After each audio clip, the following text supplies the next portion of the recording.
हरे Krishna. Actually मेरा तो इतना क्वालिफिकेशन नहीं है प्रभु, जैसे बोल रहे हैं। पिछली बार जो कथा हुआ था वो इतना अच्छा नहीं हुआ था, बोरिंग हुआ था। तो प्रभु जी का आदेश है बस, जस्ट और आप लोग को का एसोसिएशन मिलता है, अच्छा है। बहुत दिन हो गया इसमें, तो बहुत प्रभु जी माता जी है जो पहले प्रभु जी का क्लास में मैं जब जाता था तो थे। तो अच्छा हुआ फिर से सब लोग के साथ मुलाकात हो गया, एसोसिएशन मिल गया। और पंकज लखानी प्रभु जी बहुत अच्छा सेवा करते हैं प्रभु जी माता जी दोनों। और अभी मायापुर में भी मिले थे प्रभु जी। और प्रभु जी मिले थे जैसे ऐसे हुआ था कि मैं रात को प्रसाद के लिए ढूंढ रहा था। मैं मेरा हम लोग 5 लोग थे, 5 डिवोटीज। और प्रभु जी लाइन जैसे मिले, प्रभु जी लाइन का प्रसाद का लाइन में खड़े हुए थे गदा भवन के सामने। तो प्रभु जी मुझे मिले, बोल रहे मेरे पास 5 कूपन एक्स्ट्रा है। तो मैं भी बोला प्रभु जी मैं तो प्रसाद के लिए ढूंढ रहा हूँ, मुझे 5 कूपन चाहिए। प्रभु जी बोल रहे मेरे पास तो एक्स्ट्रा ऐसे चला जाएगा अगर कोई नहीं लेगा तो कितना अच्छा कृपा है गुरु महाराज का। सेम टाइम मायापुर धाम में प्रभु जी से मिला सेम टाइम, और प्रभु जी 5 कूपन मुझे दे दिए। प्रभु जी इतना प्योर डिवोटी है, इतना अच्छा सेवा करते हैं। प्रभु जी को देख के इतना अच्छा भी लगता है। सब लोग बहुत अच्छा कलकत्ता में सेवा करते हैं। और ये क्लास मुझे प्रभु जी बता रहे हैं कि डेली होता है। तो डेली कोई अगर 1 घंटा टाइम निकाल सकते हैं क्लास के लिए। और आफ्टर प्रसाद, ये जो लंच प्रसाद का बाद जनरली सब लोग रेस्ट करते हैं। तो इस टाइम में डेली क्लासेस बहुत अच्छा है प्रभु जी। और जनरली इस टाइम अगर सोने का टाइम कट करके इस टाइम में हम लोग कुछ भक्ति के बारे में डिस्कशन करें, कुछ प्रभुपाद का किताब पढ़ते हैं और कुछ डिवोशनल टॉपिक डिस्कशन करते हैं। तो ये बहुत अच्छा है प्रभु जी। इस टाइम पे जनरली इस टाइम लोग नहीं करते हैं, बाकी टाइम पे तो सब लोग करते हैं, लेकिन इस टाइम पे जनरली लोग नहीं करते हैं। और हम लोग पिछली बार ऐसे डिस्कशन 2-3 क्लास जो हुआ था उसमें हम लोग जगन्नाथ जी का ऊपर डिस्कशन किए थे। एक्चुअली प्रभु जी को जगन्नाथ जी के बारे में मुझसे बहुत अच्छा नॉलेज है। और मैं भी जो भी सीखता हूँ इस राजकुमार कृष्णदास प्रभु जी से सीखा हूँ। और प्रभु जी को इतना अट्रैक्शन है जगन्नाथ जी का। जगन्नाथ जी को प्रभु जी रथ का ऊपर चढ़ के आलिंगन भी किए हैं। और अभी तो बंद हो गया, लेकिन प्रभु जी इतने नियरर है जगन्नाथ जी के कि वो उन्होंने जगन्नाथ जी को स्वयं आलिंगन किए। और हर रथ यात्रा में इतना दूर से प्रभु जी टिकट निकाल के आ जाते हैं, मैक्सिमम रथ यात्रा में आ जाते हैं। हरी बोल हरी बोल हरी बोल।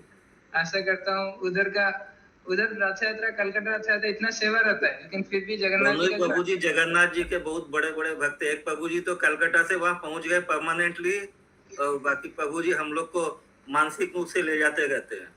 राहुल प्रभु प्रभु जी का कलकत्ता में इतना सेवा रहता है, फिर भी उनका जो अट्रैक्शन है वो टाइम निकाल के आ जाते हैं। और इस बार मैं भी सोच रहा हूँ अगर प्रभु जी आ जाए रथ यात्रा में एक दिन कम से कम।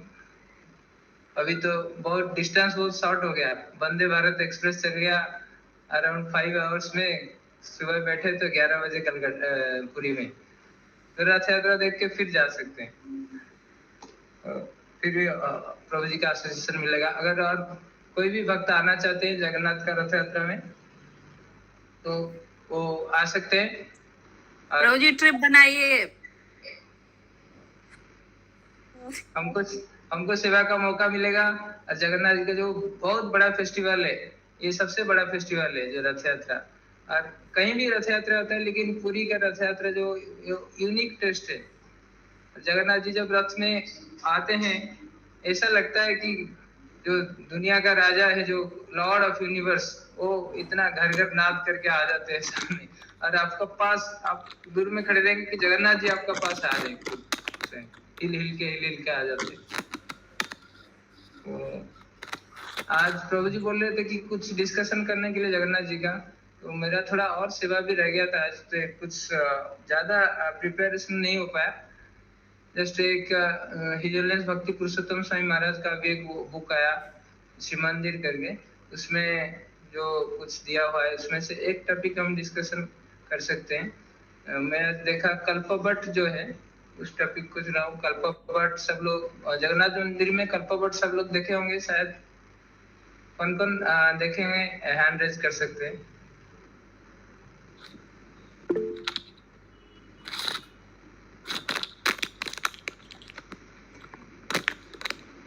तो हरि बोल। तो कल्पवट जो है, जैसे हम एंट्री करेंगे मेन एंट्रेंस से, सिंहद्वार से एंट्री करते ही 22 आएगा, 22 स्टेप्स। 22 स्टेप्स से फिर राइट साइड जाएंगे तो जगन्नाथ जी का दर्शन होगा। लेफ्ट साइड जाएंगे तो उसमें पहले सत्यनारायण मंदिर आएगा, और आगे थोड़ा सा जाएंगे वहां पर कल्पवट जो banyan ट्री है वो दिखाई देंगे। तो वो लेफ्ट साइड जाएंगे तो किचन है ना? यस प्रभु जी, किचन क्रॉस करके जाएंगे। किचन क्रॉस करके लेफ्ट साइड में अंदर जाएंगे, किचन है। और किचन से पहले महादेव, अग्निश्वर महादेव जी का मंदिर आता है। और उसमें ऐसे बोला गया कि जैसे किचन में सब बनता रहता है, उसमें से तो जगन्नाथ जी का ऐसा रसोई बनता है कि उसमें एक जो आटिका रहता है, उसमें मिट्टी का जो बर्तन रहता है, उसमें सब कुछ एक साथ डाल देते हैं। एक साथ मतलब जैसे हम घर पे कोई कुकिंग करते हैं तो उसमें बहुत ध्यान से करना पड़ता है। पहले पानी गर्म करो, उसका बाद उसमें दाल या कुछ भी, अगर दाल बनाने दाल, फिर सब्जी, और उसमें सॉल्ट, फिर उसको हिलाते रहना पड़ता है। लेकिन वहाँ आजकल तो प्रेशर में हो गया, लेकिन पहले जब प्रेशर नहीं था ऐसे थोड़ा केयरफुली करना पड़ता था। तो वहाँ जो कुकिंग होता है वो सब एक साथ डाल देते हैं। नीचे दाल रहता है, फिर उसका ऊपर सब्जियां रहते हैं, फिर नारियल रहता है, उसका ऊपर मसाला रहता है, और उसको एक जो मटकी होता है, मिट्टी का मटकी, उसमें पूरा भर देते हैं ठूस करके, और उसको किचन में जो जगन्नाथ जी का किचन है उसमें लगा देते हैं। और 7 लेयर रहता है टोटल। लेयर जो बोलते हैं, लेकिन मैं वहाँ लोकली पूछा, बोलते हैं लेयर नहीं रहता है। अच्छा। वो एक एक मटकी करके फिर दूसरे में डालते हैं। और लेयर एक्चुअली मैं फिजिकली भी देखा, उसमें कोई लेयर नहीं रहता है। सब लोग बोलते हैं लेयर लेयर होता है, लेकिन लेयर एक्चुअली नहीं होता है। एक स्टैंडर्ड मटकी होता है, उसको बैठाते हैं चूल्हा में और उससे ट्रांसफर करते रहते हैं। तो जो जैसे सब्जी बनाते हैं, सब कुछ एक साथ रख के ऊपर मसाला दे के और पूरा भरपूर, मतलब इसमें कोई जगह नहीं रहता है, पानी दे देते हैं। और जैसे घर पे होता है उसमें उबलने के लिए जगह चाहिए, ऐसे कुछ नहीं। और ऐसे पूरा रख देते हैं आग में, और वो अपने आप हो जाता है। उसमें अगर कच्चा रह जाता है, कुछ हो जाता है, तो जैसे भोग बन के आता है उस रास्ते में, जैसे 22-5 से हम एंटर करते हैं, जस्ट लेफ्ट में एक कॉरिडोर टाइप का है, उसमें भोग बन के आता है। वहां पर अग्निश्वर महादेव जी है, और उनका कृपा से जो भी भोग अगर कच्चा रह गया उसका अंदर, क्योंकि उसमें ऐसे हम लोग पूरा ध्यान तो नहीं देते हैं, लक्ष्मी देवी रसोई करते हैं, लेकिन अगर फिर भी कुछ कच्चा चीज रह गया तो अग्निश्वर महादेव जी है उधर, उसको फिर कुकिंग हो जाता है, वो बॉयल हो जाता है, इसलिए उनका नाम है अग्निश्वर महादेव। वहां से क्रॉस किया तो वो पूरा जो भोग है वो ठीक ठाक हो जाता है। उसमें कोई कच्चा हिलाता भी नहीं है, कांटा से हिलाता नहीं है, खुंती से नहीं हिलाता कुछ नहीं। अरे बोल। अच्छा। तो वो बनने का बाद थोड़ा हिलाते हैं, लेकिन वो ऐसे हो जाता है। और सब नेचुरल, उसमें कोई। हरे कृष्णा। हाँ प्रभु, सुनाई दे रहा है। मेरा कट गया। नहीं चालू है प्रभु, चालू है, हम लोग सुन पा रहे हैं, आपको देख भी पा रहे हैं। ठीक है। तो उसमें सब नेचुरल प्रोसेस से होता है। जैसे हम लोग ग्राइंडर यूज करते हैं मसाला ग्राइंडिंग के लिए, कुछ उसमें मशीन यूज नहीं होता है। जो नेचुरल घर पे अगर हम लोग सील बोलते हैं, जैसे मसाला को ग्राइंड करने के लिए ऐसे पत्थर का काटते हैं, तो ऐसे सब मैनुअली वर्क होता है। और जो पानी भी एक कुआं से लाते हैं, उसको सोना कुआं बोलते हैं, जमुना कुआं। वो जमुना कुआं से पानी जो लेके आते हैं वो मैनुअली लेके आते हैं, उसमें कोई पंप वगैरह नहीं लगाया हुआ है। मैनुअली एक जो मिट्टी का हंडी रहता है उसमें लेके आते हैं। और कोई जो आजकल का जो मशीन वाला चीज उसमें यूज नहीं होता है जनरली। तो उसका आगे जाते हैं, बाईं तरफ से आगे जाएंगे। आगे जाने से कल्पवट मिलेंगे। कल्पवट का जस्ट फुट स्टेप है, नीचे है सबसे पहले। वहाँ एक फुट स्टेप है, एक लोटस फीट है। और अगर कोई देखे होंगे, जस्ट उसमें एंट्री, कल्पवट में एंट्री करने से बाटा जगन्नाथ जी का सामने, और बाल मुकुंद जो मंदिर है उनका फ्रंट में है। एक छोटा मंदिर है, ओके, इसमें लोटस फीट है। तो किसी का है, कोई बता सकते हैं? महाप्रभु जी का। महाप्रभु जी का लोटस फीट इस साइड में, राइट साइड में, हम लोग लेफ्ट साइड में। महाप्रभु के राइट साइड लोटस फीट जो है वो नॉर्थ गेट, उत्तर द्वार जब जाते हैं वहां पर है। लेकिन ये जो बट वृक्ष है उसका नीचे ही है। मार्कंडा ऋषि। यस प्रभु जी, हरि बोल। मार्कंडेय ऋषि के लोटस फीट है। ये बट वृक्ष और मार्कंडेय ऋषि, इनका बहुत लीला है। तो आप लोग सब लोग जानते होंगे, लेकिन फिर भी हम लोग थोड़ा सा अगर डिस्कशन करेंगे, जो भगवान का लीला जितना भी डिस्कशन करेंगे उतना हमारे लिए, हमारा हृदय को सजन करेंगे। सबको पता है, लेकिन फिर भी मार्कंडेय ऋषि और जो लीला है बट वृक्ष का, उसका जस्ट डिस्कशन करेंगे। तो मार्कंडेय ऋषि का पिताजी का नाम था मृकंड। ये स्टोरी जो है मुझे इतना इलाबोरेट नहीं पता था, लेकिन अभी जस्ट हिज होलीनेस भक्ति आश्रय वैष्णव महाराज से इलाबोरेट लीला सुनने को मिला। मार्कंडेय ऋषि का पिताजी का नाम है मृकंड ऋषि। तो उनका कोई संतान नहीं थे। वो बहुत शिव जी का भक्त है, और बहुत पहले से शिव जी के संतान के लिए बहुत उन्होंने प्रेयर किया। तो शिव जी प्रकट होके बोले कि ये लीला जो हुआ था ये पुरी में ही हुआ था। मृकंड ऋषि का आश्रम जो पुरी में ही था, मार्कंडेय सरोवर का पास में। मृकंड ऋषि शिव जी को बहुत ध्यान किया, तो शिव जी प्रकट होके बोले आपका भाग्य में तो कोई संतान नहीं है, वो कैसे होगा? लेकिन फिर भी मृकंड ऋषि बहुत प्रार्थना किए कि ये जो मेरा भाग्य है आप चेंज कर सकते हैं। तो आप तो भाग्य विधाता है, मेरा भाग्य आप चेंज कर सकते हैं, कुछ भी करके मुझे एक संतान दीजिए। तो शिव जी बोले आपका भाग्य में तो नहीं है, फिर भी अगर आप चाहते हैं एक संतान आएगा, लेकिन उसका आयु बहुत कम रहेगा। तो ठीक है, आयु कितना भी रहने दो चलेगा, आप संतान तो दीजिए। तो शिव जी बोले कि इसका आयु जो रहेगा 7 इयर्स रहेगा, ओनली 7 साल। तो शिव जी का कृपा से मृकंड ऋषि के एक संतान हुए, और मृकंड ऋषि इनका नाम मार्कंडेय रखे। वो बहुत विचक्षण, जो बुद्धिमान थे। शुरू में ही 3-4 साल में शास्त्र अध्ययन करने लगे, और 5 साल तक सारे शास्त्र, पूरा प्रोमिनेंट शास्त्र जो है वो कंठस्थ कर लिए।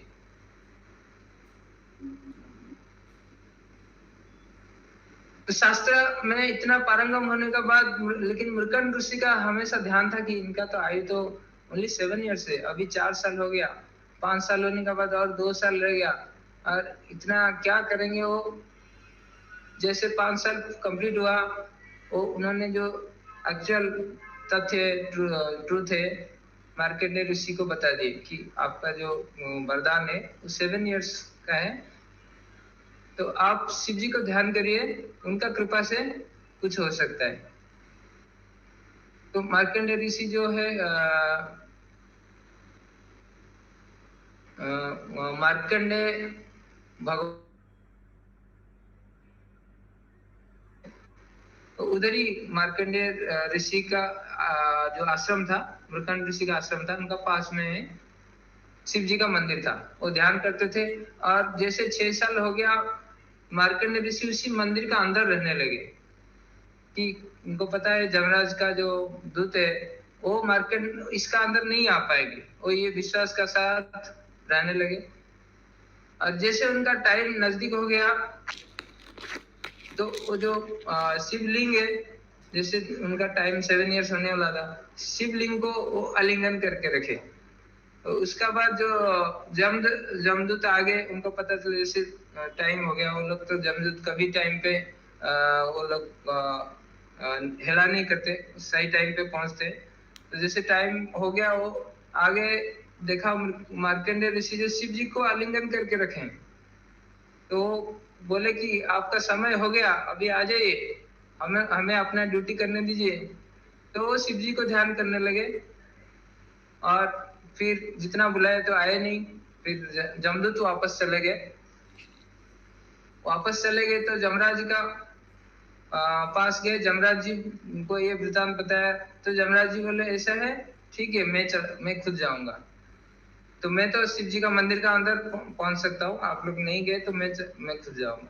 तो जमराज जी जैसे आए, मार्कंडेय ऋषि पूरा शिव का लिंग जो है उसको आलिंगन करके रखे थे, और शिव जी भी देखे कि ये मेरा भक्त है, और जमराज कैसे आगे इसको लेने के लिए, ये मेरा शरण में आया हुआ है। तो शिव जी उधर प्रकट होके उनका त्रिशूल से जमराज जी को भगा दिए।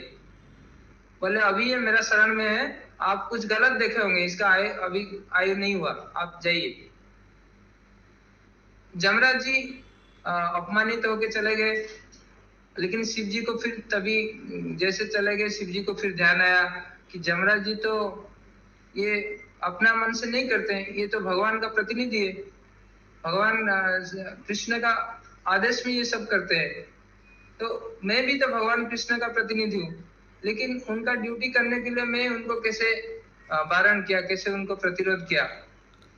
तो ये अगर जगन्नाथ जी को कंप्लेन करेंगे जाके, तो ये तो जरूर करेंगे जाके, और कुछ उपाय नहीं है, तो फिर मेरा तो प्रॉब्लम हो जाएगा। ऐसे करके बोले कि जमराज जाने से पहले मैं खुद पहुंच जाता हूँ। तो ये शिव जी जाके जगन्नाथ जी का ध्यान करने लगे, और जगन्नाथ जी बोले कि क्या हुआ, आप कैसे आए, तो पूरा वृतांत बताए। तो बोले जमराज जी को पता नहीं है, इनका आयु अभी हुआ नहीं, आप आराम से जाइए, आप उधर रहिए। मार्कंडेय ऋषि का आयु अभी नहीं हुआ, और जमराज जी का कैलकुलेशन में कुछ गड़बड़ हो गया होगा, उनका आयु नहीं हुआ। तो शिव जी आ गए। जो जमराज जी जाके फिर जगन्नाथ जी के पास है, उनको बताया कि ऐसे ऐसे हम अपना ड्यूटी कर रहे थे, लेकिन शिव जी हमको लेने नहीं दिया। तो जगन्नाथ जी फिर पूछे, आपका हिसाब से कितना दिन था मार्कंडेय ऋषि का जो आयु? बोले हम तो 7 डेज था, 7 दिन। तो जगन्नाथ जी पूछे कि आपने पूरा कैलकुलेशन करके आया, देखा? बोला हाँ, हमने तो देखा है, 7 दिन ही था। तो आप फिर से एक बार जाइए, जगन्नाथ जी बोल रहे हैं, फिर से एक बार जाइए, चेक कर लीजिए, आप सही देखे होंगे नहीं होंगे, मुझे डाउट लग रहा है।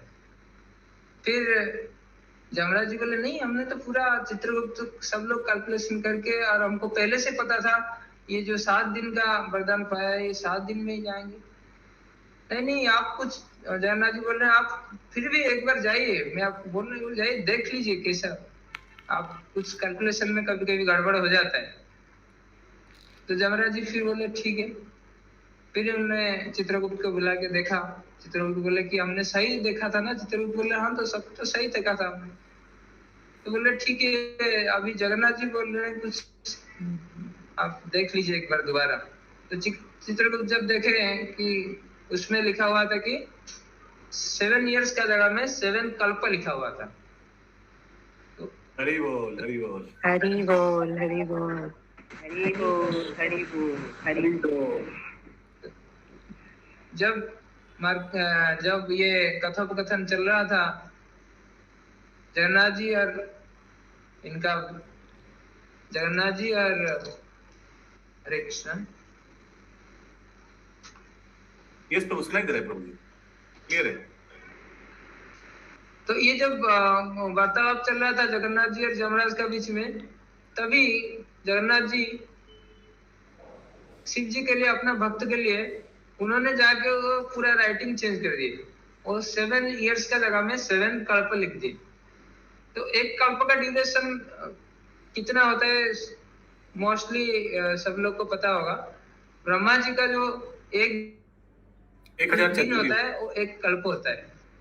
यस, तो ब्रह्मा जी का एक दिन होता है, एक कल्प होता है। एक कल्प मतलब 1000 चतुर्युग। तो 1000 चतुर्युग, एक जो चतुर्युग है वो कैलकुलेट करने से एक बार सत्य त्रेता द्वापर कली ये अराउंड 43,20,000 ईयर्स आता है। तो ऐसे 1000 बार जाएगा 43,23,000 इंटू 1000 ईयर्स, ये ब्रह्मा जी का एक दिन होता है। तो ऐसे 7 कल्प जो आयुष था वो मार्कंडेय ऋषि का 7 कल्प था। इस 7 कल्प पर जो आयु था उसमें कई बार प्रलय हो जाता है। एक युग का अंतर में एक प्रलय होता है, एक चतुर्युग का अंतर में एक प्रलय होता है। और ब्रह्मा जी का जब एक दिन होता है ना उसमें ब्रह्म लोक तक पूरा प्रलय हो जाता है। तो ब्रह्मा जी जब एक दिन का बाद जब सोने जाते हैं तो ब्रह्म लोक तक प्रलय हो जाता है। तो इतना आयु मिला मार्कंडेय ऋषि को, प्रलय में पूरा परेशान हो जाते हैं क्योंकि प्रलय में पूरा सब जगह पानी पानी हो जाता है, सब जगह जलमग्न हो जाता है और इतना लहरें आता है इसमें जो अगर समुद्र में गया हुआ है अंदर, जस्ट नॉर्मल समुद्र में उसमें पता चलेगा कितना करंट आता है। ऐसे घुमा के हमारा हाथ पैर तोड़ के फेंक देगा अगर सी करंट्स में कोई फंस गया।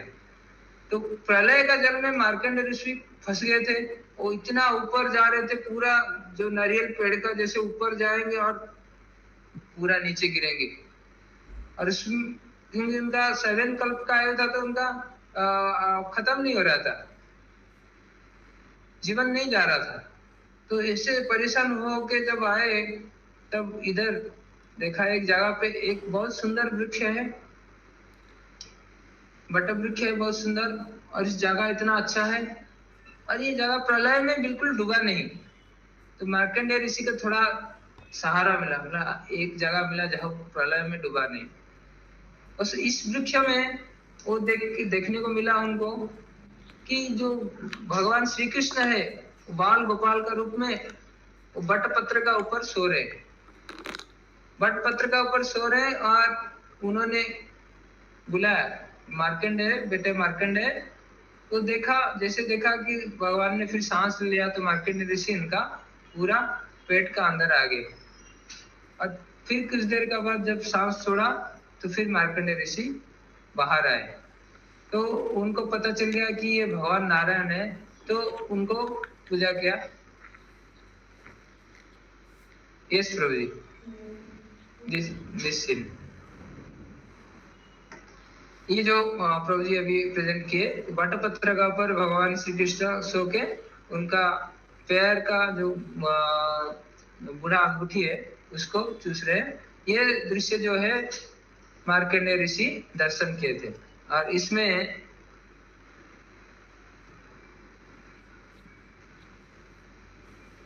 फिर मार्कंडेय ऋषि का जो आश्रम है, भगवान श्री कृष्ण उनको बोला कि ये जगह जो है मेरा कभी प्रलय नहीं होता है। ये जो बट वृक्ष है ये बांछा वृक्ष भी है, ये जो कोई सोचता है इस वृक्ष का नीचे ये सब हो जाता है। तो उनको एक जगह दिया, ये जस्ट पुरी का 1 किलोमीटर, मंदिर से 1 किलोमीटर दूर वो मार्कंडेय ऋषि का आश्रम है। उसमें मार्कंडेय सरोवर है, मार्कंडेय सरोवर और मार्कंडेय ऋषि का आश्रम, और मार्कंडेश्वर महादेव उधर पूजित होते हैं।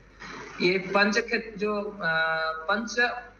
तीर्थ है, श्रीक्षेत्र में 5 तीर्थ है, उसमें से एक जो प्रमुख तीर्थ है वो मार्कंडेय सरोवर है। और पंच तीर्थ का बारे में हमने पिछले साल चर्चा किए थे। पंच तीर्थ जो है पुरी में एक हो गया हरे कृष्ण मार्कंडेय सरोवर पुरी, तो प्रभु जी अभी प्रेजेंट किए। तो पंच तीर्थ जो है एक हो गया इंद्रद्युम्न सरोवर, दूसरा हो गया रोहिणी कुंड जो जगन्नाथ मंदिर का अंदर है, तीसरा हो गया समुद्र जहां पर महोदधि जो भगवान श्री चैतन्य महाप्रभु जहां पर हरिदास ठाकुर जी को समाधि दिए और उनका शरीर को पूरा महोदधि में वास किया, वो महातीर्थ हो गया। पंचतीर्थ में वो आता है समुद्र। एक हो गया रोहिणी कुंड, मार्कंडेय सरोवर, इंद्रद्युम्न सरोवर, और चौथा हो गया समुद्र महोदधि, और 5वां है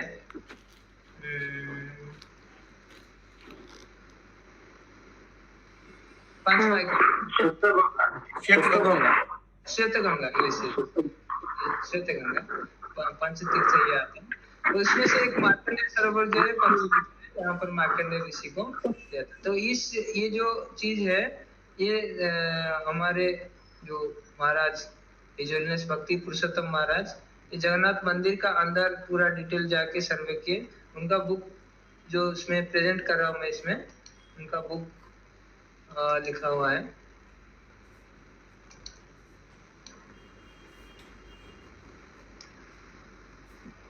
कल्पवटा, प्रभु जी दिख रहा है क्या कल्पवटा? यस प्रभु। इसका बारे में इस बुक में लिखा है, आज previously described Bala Mukund deity is located under the large banyan tree called कल्पवटा। ये कल्पवटा का नीचे बाल मुकुंद भगवान के विग्रह है जो अभी प्रभु जी जस्ट दर्शन दिए थे, दर्शन कराए थे उनका। in fact if you look carefully you will see that there are actually two banyan trees। ये जो कल्पवटा है ये दो है। one of the banyan tree is called kalpavata and the other is called banchavata। Bancha mean desire, तो इसको इसलिए बोलते हैं डिजायर ट्री। इस वृक्ष का नीचे जाके हम उसका जो रूट है उसमें सर लगा के कुछ डिजायर करेंगे तो डिजायर फुलफिल होता है। तो इसलिए हम इधर आके ऐसा डिजायर करना चाहिए, कोई ऐसा नहीं जो भक्ति का खिलाफ है, कोई मैटेरियल डिजायर नहीं करना चाहिए। After taking darshan of Bhatta Krishna, when you leave the temple, just to your right there is a staircase that reaches the bottom of the Kalpavata tree। There are few banyan trees। Jagannath मंदिर का अंदर जितने banyan tree है इसमें महाराज बोल रहे हैं, तो इसमें से फर्स्ट है कल्पवटा located inner courtyard। As you enter from south gate during parikrama around the temple, after seeing Satyanarayan deity, when you turn right you will see large banyan tree। ये कल्पवटा एक banyan tree है। ऐसा करके और 6 banyan tree है जो जगन्नाथ मंदिर का अंदर है। ये महाराज इधर इसका बारे में बोल रहे हैं, तो हम लोग कल्पवटा का बारे में पढ़ेंगे। Although there are quite a few Vattavriksha or holy banyan tree in the temple campus, Kalpavata is the most prominent, has very important history। According to the Purana, this tree was there at the beginning of the Kalpa। This place does not even become inundated with the water of the devastation। तो महाराज इस किताब में लिख रहे हैं ये कल्प से पहले ये वृक्ष यहाँ पर है, और डिवास्टेशन जब प्रलय होता है ये वृक्ष कभी ये डिस्ट्रॉय नहीं होता है। The Lord was lying here on the top of banyan leaf in his baby form during the time of devastation। It is also heard that even before Lord Jagannath's form appears, Vishwavasu Savara was worshipping Nilamadhav under this tree। तो जगन्नाथ जी आने से पहले इनका नील माधव का form था, और ये पहले जो जगन्नाथ जी का मंदिर से पहले यहाँ पर नीलांचल में एक ये पहाड़ था। उस पहाड़ का ऊपर भगवान नील माधव सवर जाति का द्वारा पूजित होते थे। सवर मतलब एक शेड्यूल कास्ट, शेड्यूल ट्राइब बोलते हैं, अछूत जाति है, और उनसे नील माधव पूजा पाते थे इस पहाड़ का ऊपर। Under this Kalpavata there are few important details to see। I will gradually describe them as we move forward in the book। It is believed that this Kalpavata is there eternally because this tree does not get destroyed even at the time of annihilation। In fact, it is still visible when the whole world is inundated by the raging water of the dissolution। In this regard, there is a nice description in Skanda Puran which I have included in Shikshetra Parikrama and another of my book, published book। तो महाराज इस कल्पवटा का बारे में शिक्षेत्र परिक्रमा जो book है इसका बारे में दिया हुआ है, जो हमने स्टोरी डिस्कस किया, ये स्टोरी इसमें है। तो इसमें कुछ आनंद और कुछ स्कंद पुराण से महाराज लेके आते हैं जो कल्पवट के बारे में, और इसका ये जो दिया हुआ है इधर, the Kalpavata appeared in the month of Kartika अंदर त्रयोदशी तिथि। कार्तिक का जो त्रयोदशी तिथि में कल्पवट का अपीयरेंस डे है। At one point, Indradeva, king of heaven, had taken this tree to Swargaloka with the help of his elephant Airavata, because Indra had a desire to worship Kalpavata in heaven. Indra जो है इस वृक्ष को ले गए थे, कल्प वृक्ष को, उनको ये क्योंकि ये डिजायर फुलफिलिंग ट्री है, ये वांछा कल्पतरु है, तो स्वर्ग लोक में लेके चले गए थे। फिर क्या हुआ, during Dwapar Yuga lord Krishna had brought this Kalpavata from heaven to Dwarka for the pleasure of queen Satyabhama. फिर कृष्ण क्या है, इस जब इंद्र लोक में गए थे, स्वर्ग लोक में, तो ये कल्पवट को भी लेके आ गए थे और उसको द्वारका में रखे थे। After Krishna wound of his pastimes on this planet and returned to Golak Vrindavana, the Pandav brought this tree from Dwarka and again placed it here at Puri on the top of Nilanchala mountain, where now we see Kalpavata in the temple campus as its original place. फिर पांडव लोग ने, जैसे भगवान श्री कृष्ण अपना लीला संभाषण करके गोलक वृंदावन चले गए, तो फिर द्वारका से इस कल्पवट को लेके नीलांचल पर्वत का ऊपर, जो जहां पर अभी है, वहीं पे रख दिए थे। तो after doing this the Pandava were free from their lamentation due to separation from Krishna. That is why this place is known as Tapa Hara. Tapa means lamentation and Hara means removed or taken away. तो पांडव बहुत दुखी थे जब भगवान श्री कृष्ण अपना लीला संभाषण करके चले गए थे। तो जब उन्होंने इस वृक्ष को यहाँ पर लाया, ये वृक्ष जो है कल्प वृक्ष है, वांछा वृक्ष है, तो उनका जो तप है, उनका जो लैमेंटेशन है, उनका जो दुख है, इस वृक्ष का द्वारा हरण हो गया था। It has been described that as soon as you see kalpa but a shadow, you should place your feet on it again and again. By doing this, you will be free from even the sin of Brahma Hatya or killing of a Brahman. तो ब्रह्म हत्या, जो ब्रह्म हत्या और गोहत्या है, सबसे बड़ा पाप है। अगर इस कल्प वट का जो छाया है, शैडो है, उसका ऊपर कोई बार बार अपना पाव रखता है, तो वो कोई भी पाप से मुक्त हो जाता है। Next, by circumambulating this kalpavata and offering obeisances, you will be free from all kinds of sinful reaction and you will go back to Godhead. According to Tirtha Chintamani, written by Vachaspati Mishra, the process of taking darshan of kalpavata is as follows. एक तीर्थ चिंतामणि किताब है, इसमें लिखा हुआ है कि जो प्रोसेस है कल्पवट का दर्शन है, first you should take bath in the Markandeya Sarovar. Markandeya Sarovar में हमको पहले स्नान करना है, and then take darshan of Markandeshwar Mahadev. Markandeshwar Mahadev के दर्शन करना है। After that you come to Kalpavata with a bhava circumambulating the tree and sit for a while under the shelter of its shadow. After this then you can go to see lord Jagannath. ये तीर्थ चिंतामणि में है। पहले मार्कंडेश्वर महादेव के दर्शन करना है, उसके बाद बट वृक्ष का परिक्रमा करना है, फिर हमको जगन्नाथ जी के दर्शन के लिए जा सकते हैं। तो ये महाराज के बुक में लिखा हुआ था। जस्ट कल्पवट का बारे में हम पढ़ा है। और कोई कल्पवट का बारे में अगर कोई कुछ पूछना चाहते हैं तो बोल सकते हैं कल्पवट का बारे में।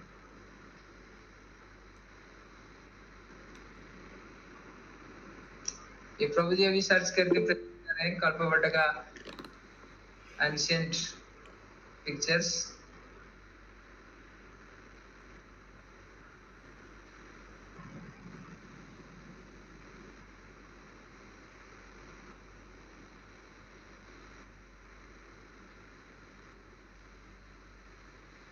हरे कृष्णा, धन्यवाद प्रणाम प्रभु।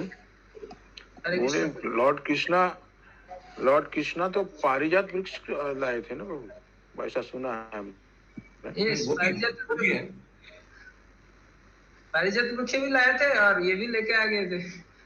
और जब गए थे एक ही अच्छा चीज अच्छा, तो ठीक नहीं, ठीक। और बहुत चीज लेके आए थे। ओके प्रभु। ये संगनी आपने माता जी बोलिए, पूछिए प्रभु से प्रश्न आपका। हरे कृष्ण प्रभु जी, दंड पड़ा। जैसे आपने बोला ना कि पहले मतलब कि वृक्ष का दर्शन करना चाहिए, तो फिर हम लोग तो डायरेक्ट पहले भगवान का दर्शन करने चले जाते हैं, तो क्या इससे फल मिलेगा तो हम लोग को जो भी दर्शन किया है? डायरेक्ट हम जगन्नाथ जी का दर्शन नहीं करना चाहिए। जो ट्रेडिशन है, हम पहले जब एंटर करेंगे, पतित पावन जगन्नाथ उधर है सामने, जस्ट राइट साइड में, जब सिंहद्वार से एंटर करते हैं पहले पतित पावन जगन्नाथ जी का दर्शन करेंगे। तो पतित पावन जगन्नाथ जी का ही बहुत अच्छा फास्ट टाइम है, लीला है।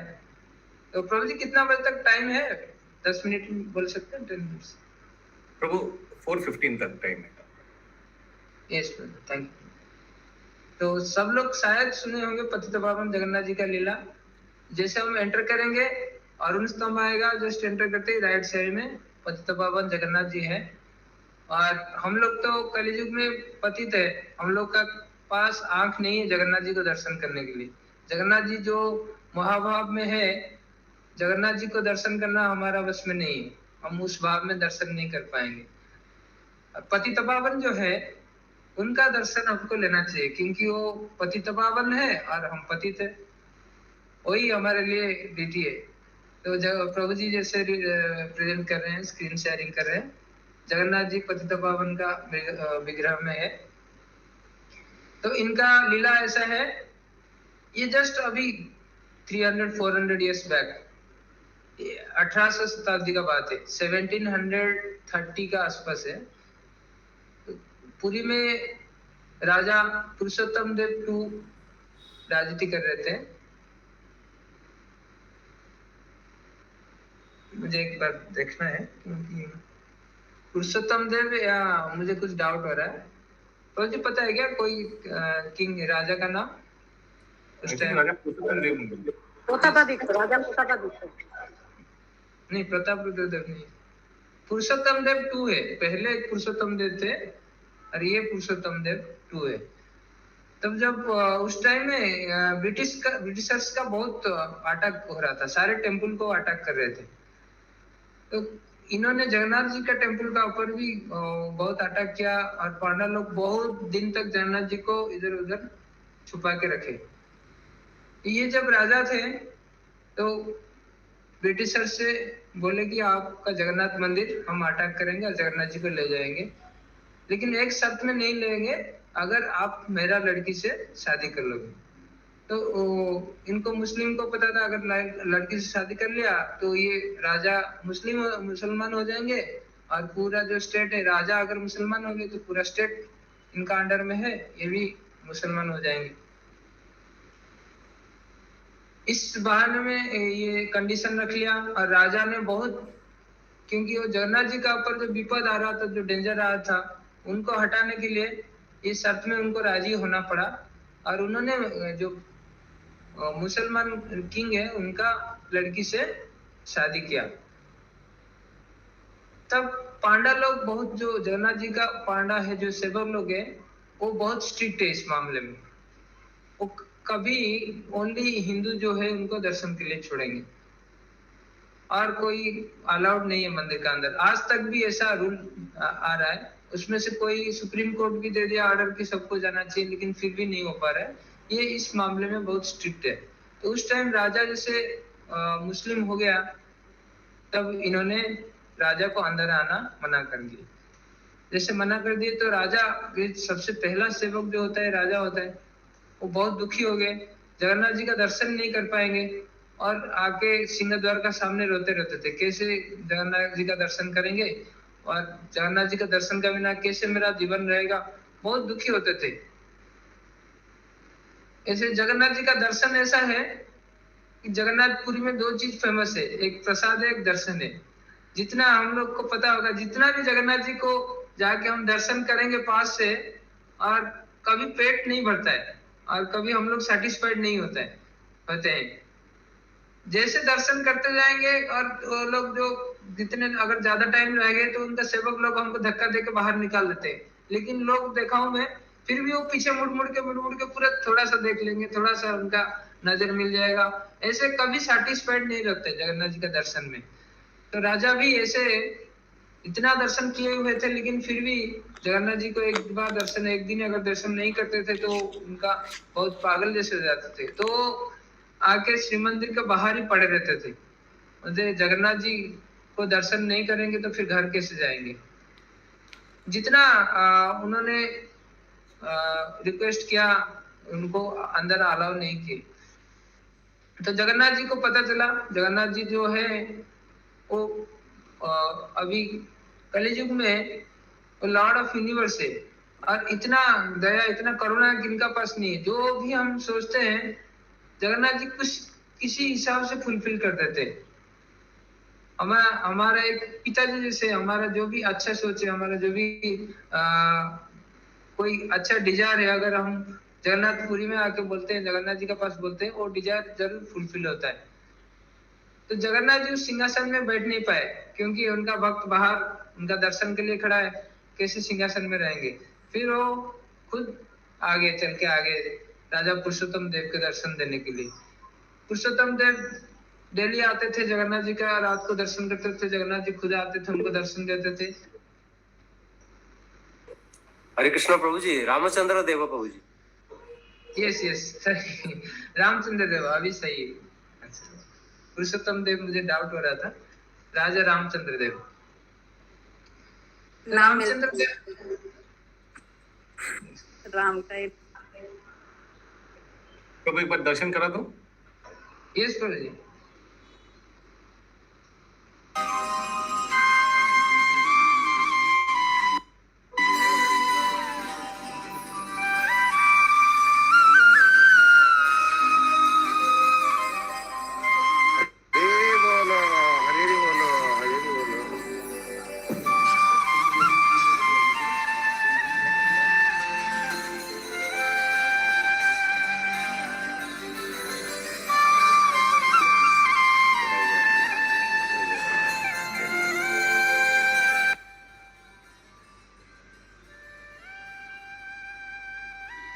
जय जगन्नाथ।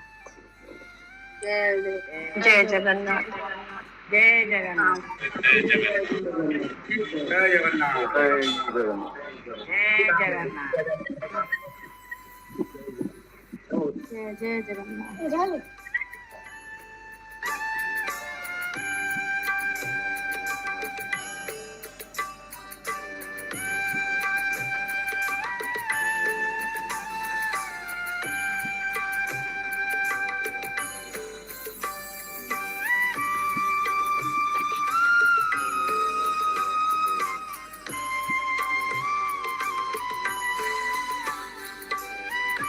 हरि बोल।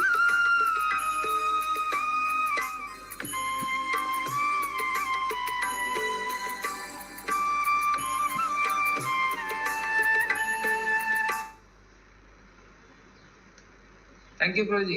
हरे कृष्णा। हरि बोल। हरे कृष्णा पतित पावन जगन्नाथ जी ने भी दर्शन दिए सबको। ऐसे रामचंद्र देव महाराज को दर्शन दे रहे थे प्रतिदिन। फिर जो पुजारी है जगन्नाथ जी का पांडा, पूजा पांडा लोग है, वो देखे कि जगन्नाथ जी का जो पूरा फूल है और रत्न सिंहासन से लेके श्री मंदिर तक आता रहता है, वो गिरता रहता है। हर दिन ऐसे होता है, जब मंदिर खोलते हैं वो पूरा सिंह द्वार तक फूल गिरा हुआ रहता है। तो ऐसे क्यों होता है? तो बड़ा पंडा फिर जब भी कुछ गड़बड़ होता है, जो जगन्नाथ जी का सेवक है वो सो नहीं पाते और उधर ही रात को सोते हैं कि कुछ क्या हुआ, जगन्नाथ जी बताएंगे कुछ। फिर जगन्नाथ जी बोले आप लोग मेरा सेवक को अंदर अंदर आने नहीं देते हैं, इसलिए मुझे जाना पड़ता है, तो आप लोग कुछ करिए इसका।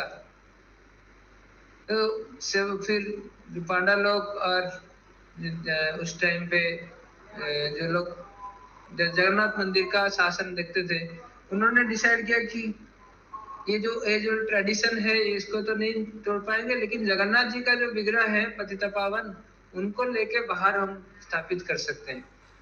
तो ऐसे जगन्नाथ जी अपना भक्त के लिए खुद सिंहासन छोड़ के आते थे दर्शन देने के लिए। ऐसे बहुत सारे लीला है। और जो पतित पावन लीला ऐसे ही है। ये पतित पावन जो है, जब जगन्नाथ जी अकेले रहते हैं तो जगन्नाथ जी को पतित पावन बोलते हैं। जब बलदेव और सुभद्रा का साथ में रहते हैं तो जगन्नाथ बलदेव सुभद्रा रहते हैं। और जगन्नाथ जी जब अकेले जहाँ पर रहते हैं उनका नाम होता है पतित पावन।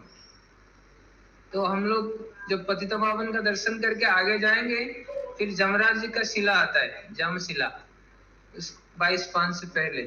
तो उस ऐसे बोलते हैं, कहावत है, जमराज जी का शिला का ऊपर पैर रख के जाना है, ताकि हमारा सारा जो पाप है वो उधर चला जाएगा और हम शुद्ध होके जा सकते हैं दर्शन के लिए। और रिटर्न में फिर उसका ऊपर पैर नहीं रखना है। तो आजकल ऐसा हो गया, रिटर्न तो उस साइड से आते नहीं, रिटर्न दूसरा गेट से आते हैं। तो ये अच्छा कर दिया, क्योंकि कोई कोई फिर रिटर्न आते ही उसका ऊपर पैर रख देते थे। तो ऐसा बोलते हैं कि उसमें अगर पैर रख दिया तो फिर जो पाप है उसको वापस ले लेंगे। तो ये जो प्रभु जी अभी प्रभु जी, मतलब जिसको अगर रिटर्न आना है उधर से तो उसको लांग के आ सकता है कि नहीं, उस शिला को? साइड में आ सकता है, साइड में जगह है, अच्छा, थोड़ा साइड सा से। जगह। अभी इधर से रिटर्न नहीं आ सकते, इधर से बाकी 3 गेट से रिटर्न है, इधर से ओनली एंट्रेंस है ऐसे। अभी नहीं। तो इस शिला को क्रॉस करने के बाद 22/5 में जाएंगे। 22/5 को क्रॉस करते ही सामने हमें नरसिंह देव का छोटा विग्रह मिलेगा, बहुत ब्यूटीफुल विग्रह नरसिंह देव का। वो जब चैतन्य महाप्रभु दर्शन करने आते थे तो 22/5 क्रॉस करते ही नरसिंह देव का उधर कीर्तन करते थे। पहले नरसिंह देव के दर्शन करते थे, फिर परिक्रमा करते थे, जगन्नाथ जी का पास जाते थे। तो नरसिंह देव का दर्शन करके फिर हम राइट साइड में जाएंगे तो जगन्नाथ जी का दर्शन है। लेकिन जनरली हमको लेफ्ट साइड में जाना चाहिए। लेफ्ट साइड में जगन्नाथ जी के पूरा परिक्रमा करके वट वृक्ष और रोहिणी कुंड जो भी है सब परिक्रमा करके फिर जगन्नाथ जी का मंदिर में एंट्री कर सकते हैं।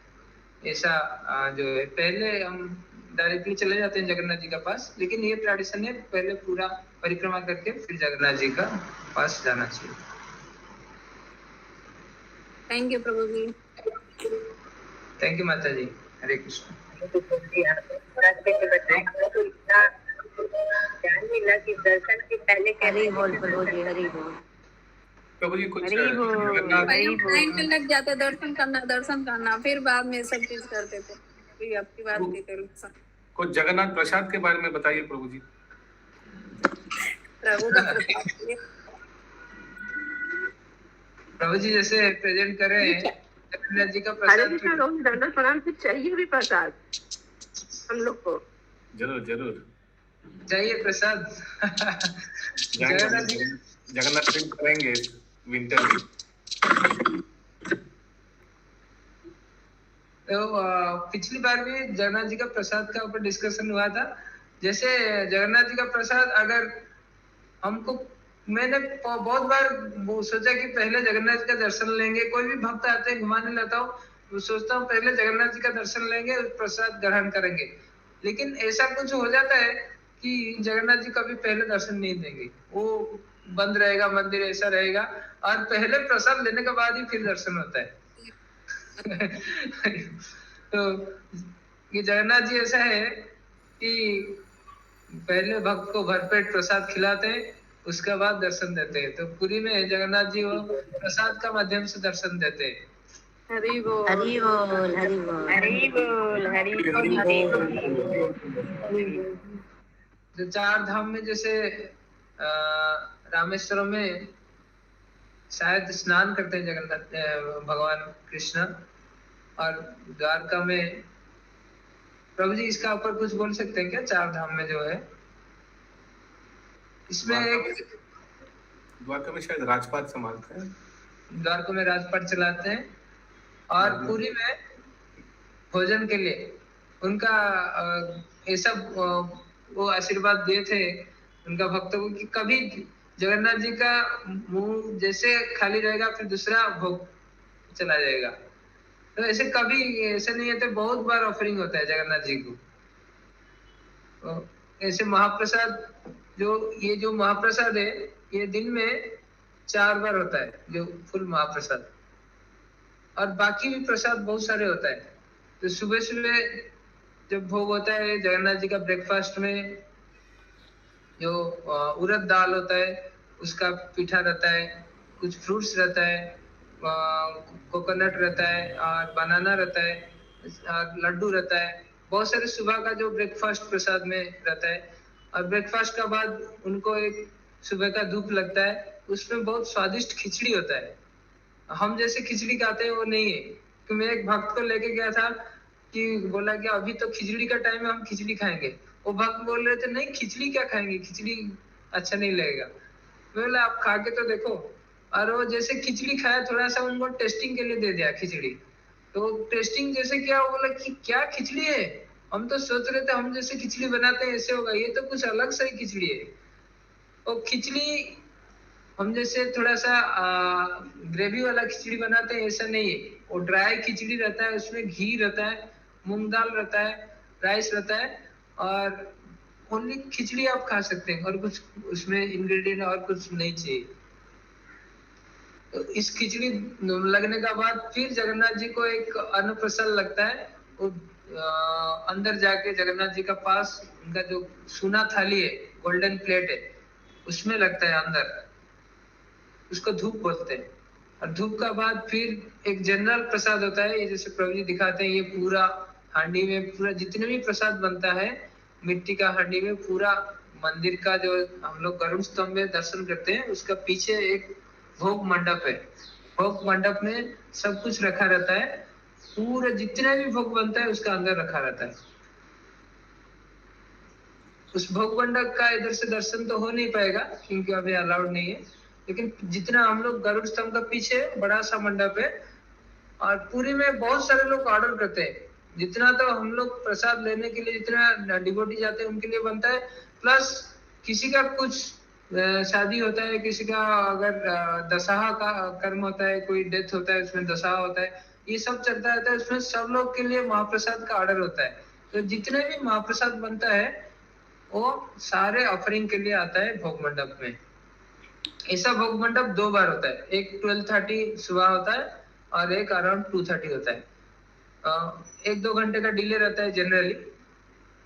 तो ये भोग मंडप पूरा, जैसे फर्स्ट भोग मंडप लग गया अराउंड 12:30, तो उसका फिर 1 घंटे के बाद फिर से आफ्टरनून का एक धूप लगता है। धूप मतलब जो अंदर जाके जगन्नाथ जी का सिंहासन का पास ऑफरिंग होता है, उसको धूप बोलते हैं। सकाला धूप होता है, दोपहर धूप होता है, संध्या धूप होता है। तो ये धूप जगन्नाथ जी को जो गोल्डन प्लेट है उसमें ऑफर किया जाता है।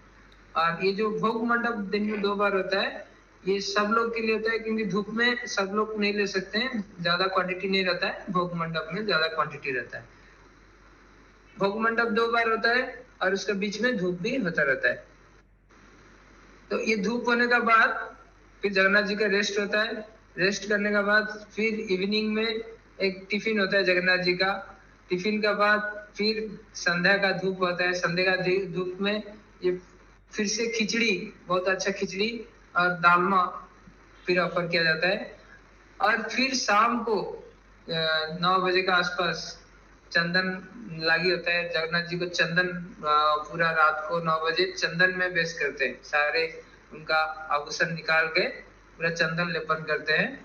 और उस टाइम जगन्नाथ जी को एक पखाल भात लगता है। पखाल भात मतलब राइस को भिगाकर दही का साथ वो बनाते हैं। तो जगन्नाथ जी रात को कितना भी सर्दी में ये भोग लगता है। हम लोग जैसे 9 बजे विंटर में 9 बजे रात को इतना सर्दी हो रहा है, लेकिन जगन्नाथ जी को सारे कपड़ा निकाल के उसमें चंदन लगाया जाएगा, उनको पूरा बॉडी में चंदन लेपन किया जाएगा। और फिर ये जो दही पखाल बोलते हैं, दही पखाल ऑफर किया जाएगा। ये लास्ट रहता है दही पखाल। उसके बाद फिर बड़ा श्रृंगार पेश होके खत्म हो जाते हैं। फिर जगन्नाथ जी सोने के लिए जाते हैं। ऐसे बोलते हैं जगन्नाथ जी कभी सोते नहीं है, क्योंकि हमारा दर्शन होने के बाद फिर सारे देवता लोग आते हैं दर्शन करने के लिए। और उस टाइम कोई अंदर जनरली नहीं रहता है। और उसमें बेड़ा काली एक है, बेड़ा काली जो मंदिर है, ये जो लक्ष्मी जी का मंदिर का साइड में है बेड़ा काली मंदिर, थोड़ा सा पीछे। वो पूरा पहरा देते हैं। अगर कोई मंदिर में रह गया तो उसको निकाल देते हैं। आजकल उसमें सिक्योरिटी रहते हैं, लेकिन जो मंदिर का मेन टेम्पल है वो मेन टेम्पल बंद हो जाता है, उसमें कोई नहीं जाता है। लेकिन बाहर जो साइड में हम लोग परिक्रमा करते हैं उसमें सिक्योरिटी रहते हैं। पहले पूरा मंदिर बंद हो जाता था, कोई अंदर एंट्री नहीं करता था। तो आजकल थोड़ा सा सिक्योरिटी रहता है, उसमें कहीं फायर हो गया कुछ हो गया इसलिए, लेकिन मंदिर का अंदर पूरा बंद हो जाता है। जैसे निद्रा देवी आते हैं बड़ा सिंगार बेस होने के बाद। बड़ा सिंगार बेस में सबसे अच्छा अपुलैंड बेस होता है जगन्नाथ जी का, सबसे बड़ा सबसे अच्छा जो पाट या साड़ी पहनाया जाता है, उसमें गीत गोविंद लिखा रहता है। सबसे ज्यादा जो फ्लावर से गार्लैंड से उसमें पहनाया जाता है। ये रात का जो बड़ा सिंगार बेस जनरली 9 बजे का बात होता है, 10-11 बज जाता है। उस टाइम पूरा आभूषण पहन के जगन्नाथ जी फिर निद्रा देवी आते हैं, निद्रा देवी सुलाने के लिए आते हैं और बाकी लोग जो कीर्तन कर करके बाहर आ जाते हैं, मंदिर बंद हो जाता है। तो ये होता है। और महाप्रसाद का जो हमने महिमा सुना, महाप्रसाद का महिमा ऐसे बहुत पुराण में भी लिखा हुआ है जगन्नाथ जी का महाप्रसाद का बारे में। तो इसमें एक बार नारद मुनि क्या करते थे, बहुत नाच नाच के बहुत खुशी में वो आ रहे थे, कैलाश में आए। तो शिव जी पूछे कि नारद जी आप इतना खुश क्यों हुए?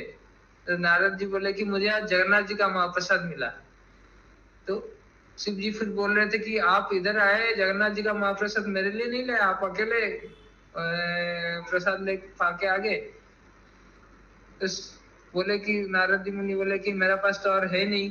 तो शिव जी बहुत रिक्वेस्ट किए, बोले देखिए नाखून में या कोने में कहीं थोड़ा सा रह गया होगा, आप थोड़ा मुझे दीजिए। तो नारद मुनि जब चेक किए तो थोड़ा सा महाप्रसाद था, उसमें कोने में लगा हुआ था। तो उसको पाके शिव जी पूरा तांडव करने लगे, नृत्य करने लगे। तो पार्वती जब देखे कि सब लोग जगन्नाथ जी का महाप्रसाद पाके इतना आनंदित हो रहे हैं, तो वो बहुत रिक्वेस्ट की कि मेरे लिए थोड़ा दीजिए। तो अब देखा तो अब तो कुछ भी नहीं है। तो बहुत नाराज हो गए। जब फिर जगन्नाथ जी बोले कि आप जब भी मेरा भोग लगेगा पहले आपका पास आएगा। तो अब अभी तक वही ट्रेडिशन है, जब भी भोग लगता है पहले जगन्नाथ जी का जो पीछे मंदिर है, बिमला माता का मंदिर है, वहां पर ऑफरिंग के लिए आता है। और जगन्नाथ जी को भोग लगने के बाद वो प्रसाद होता है, बिमला माता को ऑफरिंग होने के बाद वो महाप्रसाद हो जाता है। इस महाप्रसाद को अगर कोई एक बार ग्रहण करता है तो ये उसका ऐसा है, इसका पुनर्जन्म नहीं होता है। और हम लोग जब एकादशी में द्वादशी तिथि में जब एकादशी का व्रत पारण करते हैं, महाप्रसाद जो राइस महाप्रसाद निर्माल्य को ड्राई करके हम लोग पारण करते हैं। जब हम महाप्रसाद लेने के बाद ऐसा इधर कहावत है, हाथ धोना नहीं चाहिए, सर पे पोंछना चाहिए और कुल्ला नहीं करना चाहिए। कुल्ला अगर पानी में धोया तो वो पानी को पी लेना चाहिए। ये महाप्रसाद का रेस्पेक्ट है। और एक जो महाराज को बुक में है, एक इंटरेस्टिंग है, इसमें मैं जस्ट प्रेजेंट कर रहा हूँ। अभी समय है 10 मिनट समय है।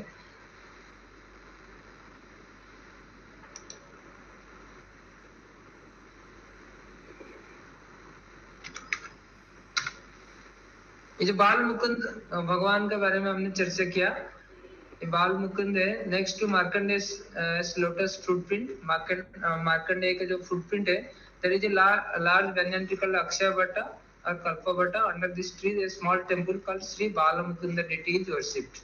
जो अभी प्रभु जी जो इंग्लिश राजकुमार कृष्णदास प्रभु जी जो दिखाए थे कि बटपत्र का ऊपर भगवान श्री कृष्ण शयन कर रहे हैं, यही बाल मुकुंद जी का टेम्पल है।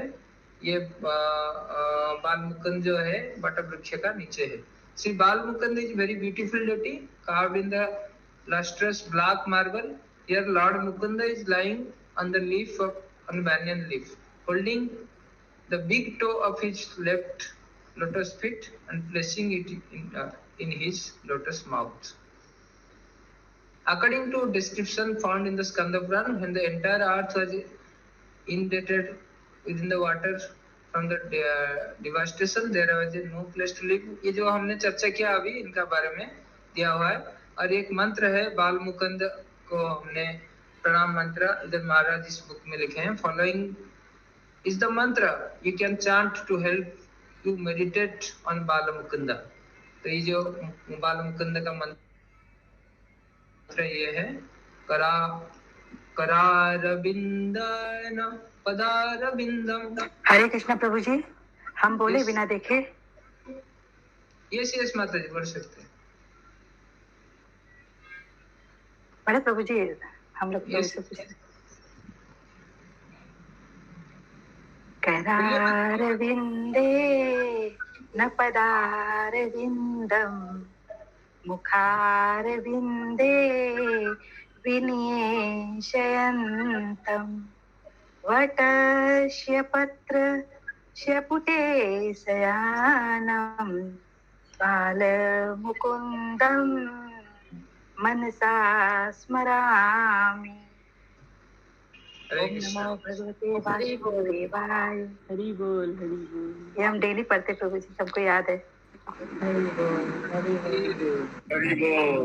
हरि मंत्र है, इसका ट्रांसलेशन है my mind remembers that beautiful Bala Mukund who with his lotus like hands hold his lotus like feet and put the toe in his lotus like mouth. जो बाल मुकुंद, मेरा मन बार बार उनको स्मरण करता रहे, जो कि अपना पद्म हस्त से अपना पद्म पाद पकड़े हुए हैं और अपना पद्म मुख में उसको चूस रहे. तो ये वट वृक्ष का बाद एक इंटरेस्टिंग डिटी आते हैं कुत्ताम चंडी. कोई जानते हैं कुत्ताम चंडी के बारे में?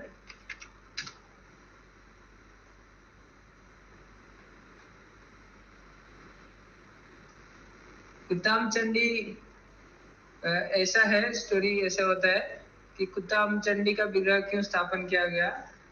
ये कुत्ताम चंडी जब हम वट वृक्ष क्रॉस करेंगे, अनंत वासुदेव का मंदिर है उधर ही, दीवार में एक मंदिर है, उसमें कुत्ताम चंडी का मंदिर है. तो पहले बहुत कुत्ते आते थे मंदिर का अंदर, अभी मंदिर का अंदर कुत्ते नहीं आते हैं. तो जब कुत्ते आते थे, एक तांत्रिक उसमें गए थे, तांत्रिक का नाम है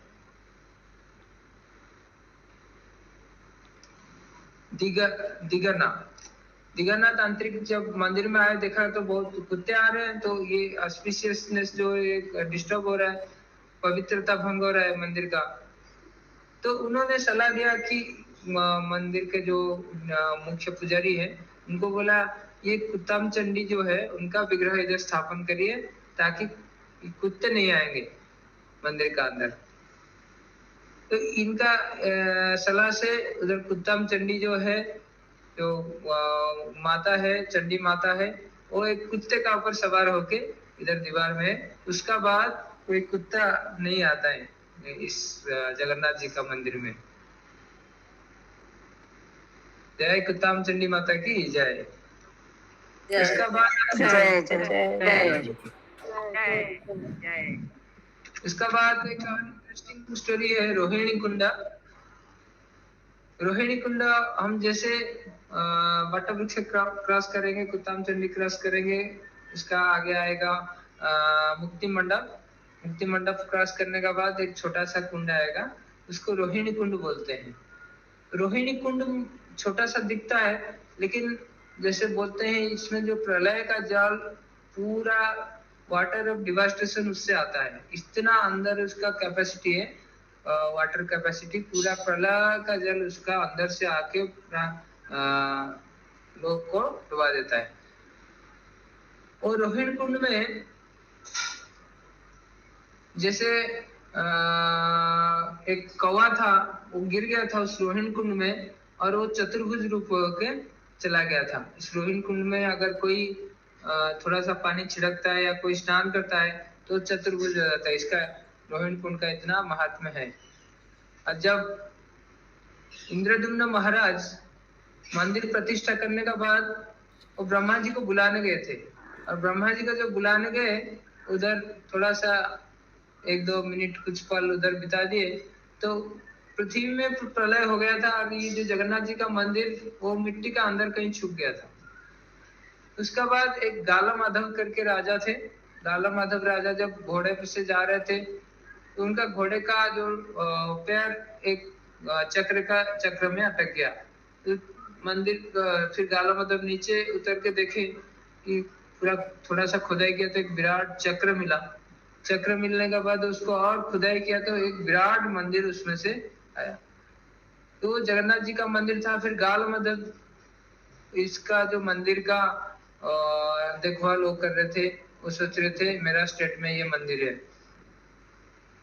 लेकिन जब इंद्रद्युम्न महाराज आए तो गाल माधव से ये मंदिर नहीं दे रहे थे। गाल माधव राजा बोल रहे थे मेरा मंदिर है। तब एक कौवा बैठे थे इस रोहिणी कुंड का पास, उन्होंने साक्षी दिया कि बोला है नहीं ये इंद्रद्युम्न महाराज ये मंदिर प्रतिष्ठा एक्चुअल मंदिर इनका है, इन्होंने प्रतिष्ठा किया था और ये जो बोल रहे हैं सही है। तब फिर ये कौवा ने बोल दिया तो कोई राजा मान लेंगे तो उनका विश्वास नहीं हुआ। बोला तुम्हारा पास क्या सबूत है? तो वो बोल रहे वो साधारण कौवा नहीं थे, वो फिर रोहिणी कुंड में गिर गए और नारायण का रूप लेके वो चले गए। तब उनको विश्वास हुआ सब लोग को कि नहीं ये जो कौवा बोल रहे हैं वो सही बोल रहे हैं। तो ये जो रोहिणी कुंड है अगर इसका जल कोई अगर अपना सर में छिड़कता है तो वो भगवान विष्णु का पास जा सकता है। तो ये जो पंच तीर्थ है इधर महाराज दिए हैं, मार्कंडे सरोवर, इंद्रद्युम्न सरोवर, रोहिणी कुंड, श्वेतगंगा, महोदधि। तो ये 5 तीर्थ में से एक जो तीर्थ है रोहिणी कुंड, ये जगन्नाथ जी का मंदिर का अंदर है। तो अभी इस प्रभु अभी समय होने वाला है। I was thinking of if we can take 5-10 minutes to questions of devotees. Yes, Guru. Please answer them very briefly so that we can take more questions. Yes, Guru. मेरा प्रश्न है आप एक्चुअली कोई कैपेबिलिटी नहीं है answer देने का। जो होगा महाराज गुरु महाराज की कृपा से अगर कुछ होगा तो जो मुझे जानता हूँ वही बोल सकता हूँ। यस आप लोग का अगर कोई प्रश्न है तो यस। विद्या अग्रहरी माता जी बहुत देर से हाथ उठाए रखे हैं, पूछिए माता जी।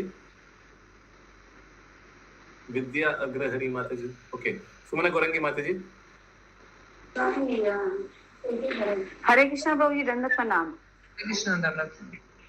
प्रभु ये जो बोलते हैं रोहिणी कुंड, ये तो आजकल ढक दिया गया है ना, जगन्नाथ टेम्पल में हम देखते हैं। ये यस माता जी ढक दिया गया और एक सेवक रहते हैं उसमें से थोड़ा जल ला के सबका ऊपर छिड़कते रहते हैं। और उसका अंदर हम देखेंगे सुदर्शन चक्र है और एक जो कौवा का बारे में हम बोल रहे थे, कौवा का चतुर्भुज रूप में वो उनका विग्रह है उसका अंदर। ये 2 चीज, एक सुदर्शन चक्र और कौवा का चतुर्भुज रूप है, इसका अंदर देख सकते हैं। प्रभु लेकिन पूरा कवर कर दिया गया है उसको। हाँ ग्लास में कवर किया है, ग्लास का अंदर हम दर्शन कर सकते हैं। कांच का कवर है। और प्रभु जो बट वृक्ष का जो बट अक्षय बट जो बोलते हैं गणेश, अक्षय गणेश, वही वाला बट वृक्ष है क्या जो मार्कंडेय ऋषि वाला? यस यस, उस बट वृक्ष के नीचे बट गणेश जी का टेम्पल है, बट जगन्नाथ जी का टेम्पल है और कई सारे इसका अंदर पूरा कवर नहीं कर पाया। 5 महादेव है इसके अंदर, 5 शिव जी का टेम्पल है, बहुत सारे टेम्पल है इसके और कई होगा तो कवर करेंगे कभी। तो प्रभु वहाँ पे गणेश क्यों है ये आप बता सकेंगे? बट गणेश जी का स्टोरी है माता जी, जस्ट अगर महाराज का बुक में ये है, हम समय है तो इसको पढ़ के बता सकते हैं, इसी बुक में है। ओके प्रभु, ओके ठीक है। क्योंकि मेरा बहुत दिन से प्रश्न था कि वहाँ गणेश क्यों है। ये बुक को मैं शेयर कर दूंगा माता जी, अगर सबको भी शेयर कर दूंगा। पीडीएफ पूरा पीडीएफ आपके पास बुक का? यस प्रभु जी। हरि बोल। श्री मंदिर बाय हिज होलीनेस भक्ति पुरुषोत्तम स्वामी महाराज। यस इंद्रानी माता जी जिज्ञेस करो। हरे कृष्ण प्रभु जी, दंडवत प्रणाम। ये विमला देवी और रमा देवी की एक है ना अलग? विमला देवी और रमा देवी। विमला देवी का मंदिर जो जगन्नाथ जी का मंदिर का अंदर है और रमा देवी का मंदिर तो है नहीं। जगन्नाथ जी का मंदिर ऐसा तो कोई मंदिर नहीं है। और कोई रमा देवी का रमा देवी लक्ष्मी देवी क्यों बोलते हैं? राम का पत्नी रमा, हाँ? राम जी का रमा पत्नी यूजुअली नहीं प्रभु, राम जी की पत्नी रमा थोड़ी रमा लक्ष्मी जी को ही बोलते हैं। हाँ अच्छा, ये रमा देवी तो मुझे हाँ, पता रमा देवी लक्ष्मी देवी को ही बोलते हैं। नहीं। लक्ष्मी देवी का मंदिर जो है वो लक्ष्मी का मंदिर बोलते हैं, और रमा देवी का मंदिर भी बोल सकते हैं अगर ऐसा है तो। Yes, any other question regarding Jagannath temple? Jagannath ji, any last time? Yes. कुमना Gaurangi माता जी। आपका क्वेश्चन प्रभु जगन्नाथ को बार बार देख, जैसे आपने बताया कि जगन्नाथ को देखने से मन नहीं करता, बार बार उसको देखने का मन करता है, तो ऐसा क्यों है प्रभु? हम भी देखते हैं, कई बार जाते हैं, लेकिन फिर लगता है फिर जाएं, जाके दर्शन करें, तो इसका कुछ? माता जी, जगन्नाथ जी का जो विग्रह वो ऐसे ही है जो बार बार देखना चाहते हैं। अगर हमने पिछली बार भी डिस्कशन किया था, और अगर डिस्कशन करेंगे अभी जगन्नाथ जी का विग्रह ऐसा क्यों है, वो अभी और आधा घंटा लगेगा। जगन्नाथ जी का विग्रह जो है वो महाभाव स्वरूप है, राधा रानी का जो और गोपियों से जो बिछड़ा हुआ स्वरूप है, उनका ऐसा विग्रह है। अब गोपियों का सेवा भाव ऐसा था, हम तो कल्पना भी नहीं कर सकते। एक चीज, जगन्नाथ जी का मंदिर का अंदर एक गोपियों का द्वारा किया हुआ एक रथ है। अगर उस रथ को हम देखेंगे तो उसमें पता चलेगा गोपियों का भाव कितना था। जैसे हम गरुड़ स्तंभ का दर्शन करते हैं, उसका लेफ्ट साइड में फर्स्ट पिलर क्रॉस करेंगे, सेकंड पिलर में एक रथ देखेंगे। उस रथ में पूरा गोपियां का द्वारा बनाया गया वो रथ है, और बीच में भगवान श्री कृष्ण है। उसमें कोई इंस्ट्रूमेंट यूज नहीं हुआ, कोई लकड़ी यूज नहीं हुआ, कोई कुछ भी नहीं यूज हुआ।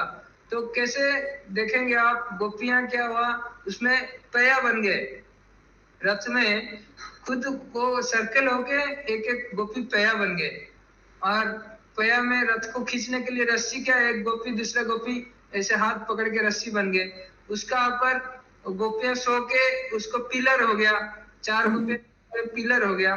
फिर गोपियां ऐसे लेट गए, वो दूसरा जो बीम हो जाता है, पूरा रथ का ऊपर खड़े हो गए। भगवान श्री कृष्ण का बैठने के लिए सिंहासन कर दिया गोपियों ने, खुद लेट के एक सिंहासन बना दिया। और पूरा मंदिर बनने के बाद ऊपर जो चक्र है, वो एक गोपी उसमें वो राउंड होके चक्र बन गया, कोई फ्लैग बन गया। तो आप देखेंगे उस जो रथ को देखेंगे ना, ऐसा भाव आपका आएगा कि गोपियों का क्या भाव था। उन्होंने कोई इंस्ट्रूमेंट यूज नहीं किया, अपना जो रथ में भगवान श्री कृष्ण को बैठाया और खींचने लगे। और ऐसे भगवान श्री कृष्ण जो है कहाँ द्वारका में रह पाएंगे? जब हम देखते हैं जगन्नाथ मंदिर में दर्शन करते हैं, तो जगन्नाथ जी बलदेव जी थोड़ा सा ठीक से दर्शन नहीं होता है। और इसका स्टोरी हम अगर आगे जाएंगे तो जगन्नाथ जी का विग्रह जो बने, जहाँ जैसे रोहिणी माता जब डिस्क्राइब कर रहे थे जगन्नाथ जी का, भगवान श्री कृष्ण का बाल्य लीला जब डिस्क्राइब कर रहे थे अपना सारे जगन्नाथ कृष्ण का रानियों को, और सुभद्रा महारानी के बाहर थे, बाहर खड़े होकर सुन रहे थे। तो उस टाइम जगन्नाथ जी बलदेव जी दोनों साइड में आ गए, और लीला सुन को महाभाव हो गया। तो ऐसे स्टोरी को, ऐसे जो लीला को देखते हुए उनका मंदिर भी ऐसे बनाया कि हम शुरू में जाएंगे तो सुभद्रा माता क्लियर दर्शन देंगे, और जगन्नाथ जी बलदेव जी भी उनका साइड में आके सुन रहे हैं, तो उनको पूरा दर्शन नहीं कर पाएंगे। उनका एक आंख जगन्नाथ जी का, एक आंख बलदेव जी का। अगर हम दर्शन कर रहे हैं गरुड़ स्तंभ का पीछे से, तो हम वो लीला हम दर्शन करते हैं कि देखिए सुभद्रा महारानी गेट का ऊपर है, और उधर स्टोरी चल रहा है जगन्नाथ जी का, कृष्ण का बाल्य लीला चल रहा है, और रोहिणी माता बाल्य लीला बोल रहे हैं, और जगन्नाथ जी बलदेव जी छुप छुप के आके सुन रहे हैं उसको, और उनका महाभाव प्रकाश हो गया। और ऐसे जो महाभाव में जगन्नाथ जी है, जो गोपियों और राधा रानी से बिछड़ के, अपना भक्त से बिछड़ के, उनका आंख इतना बड़ा बड़ा हो गया, उनका हाथ पैर घुस गया अंदर, और ऐसा जो भाव प्रकाश पाया, ऐसा रूप को कोई दर्शन करके कैसे उसका आंख निकाल सकते? ऐसा रूप को कोई भी अगर इस भाव से देखेगा तो वो बार बार दर्शन करना चाहेगा। इसलिए हम जगन्नाथ जी को जब भी देखते हैं, कभी अपना मन भरता नहीं है। हरे कृष्णा माताजी। हरि बोल। थैंक यू जगन्नाथ प्रभु। हरि बोल, हरि बोल।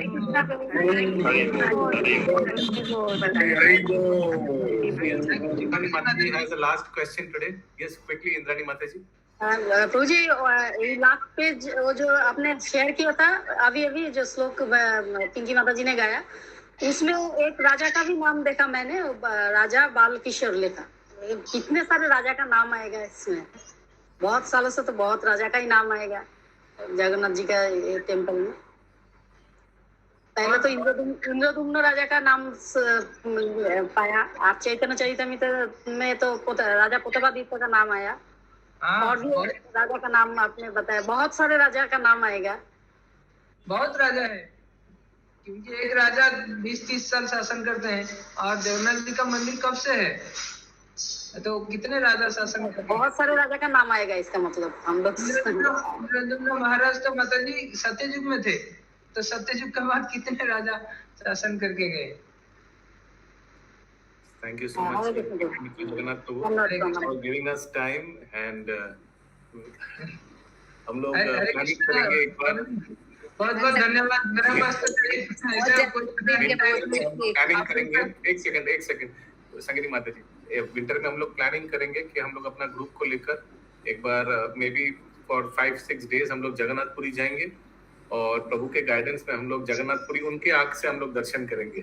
हरि बोल, हरि बोल, हरि बोल, हरि बोल, हरि बोल, हरि बोल, हरि बोल। थैंक यू प्रभु जी, आपका गाइडेंस से हमारा भी दर्शन होगा, आंख खुल जाए। आप उधर हेडक्वार्टर पे बैठे हुए हैं। नहीं प्रभु जी, यदि प्रभु जी को समय होगा हम लोग को गाइड करने का बहुत अच्छा होगा। For giving us time, thank you prabhu. आज कभी मौका मिलेगा तो हम लोग भगवान श्री चैतन्य महाप्रभु के इतने सारे लीला है, और आप लोग सब जानते हैं, इसलिए मैं उसमें गया नहीं। बहुत सारे मंदिर का अंदर भी बहुत सारे लीला है, और जो महाप्रभु का लीला है, जगन्नाथ जी का लीला में जितना महाप्रभु का लीला है वो जैसे ज्वेल जैसे है।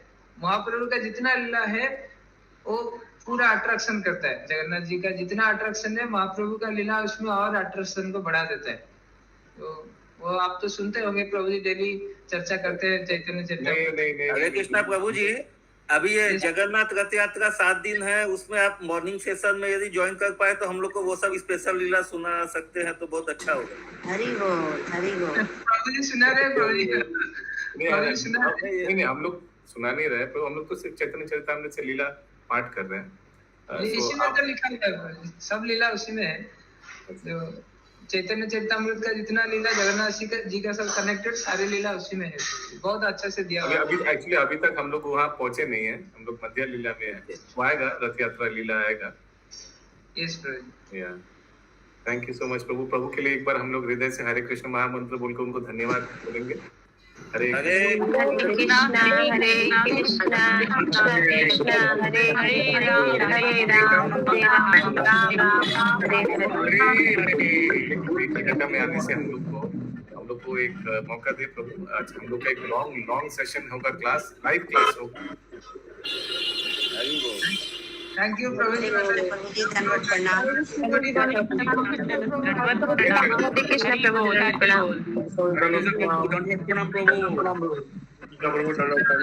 इतना अच्छा आशीर्वाद दिया प्रभु जी, माता जी आप लोगों ने। आप लोगों का चरण में कोटि कोटि दंडवत प्रणाम। और मैं प्रार्थना करता हूं आप लोगों का थोड़ा सा ब्लेसिंग कर जाए, मेरा भी चैंटिंग, मेरा भी जब थोड़ा अच्छा हो जाए। धामवासी प्रभु के चरणों में जग। हरे कृष्ण, हरे कृष्ण।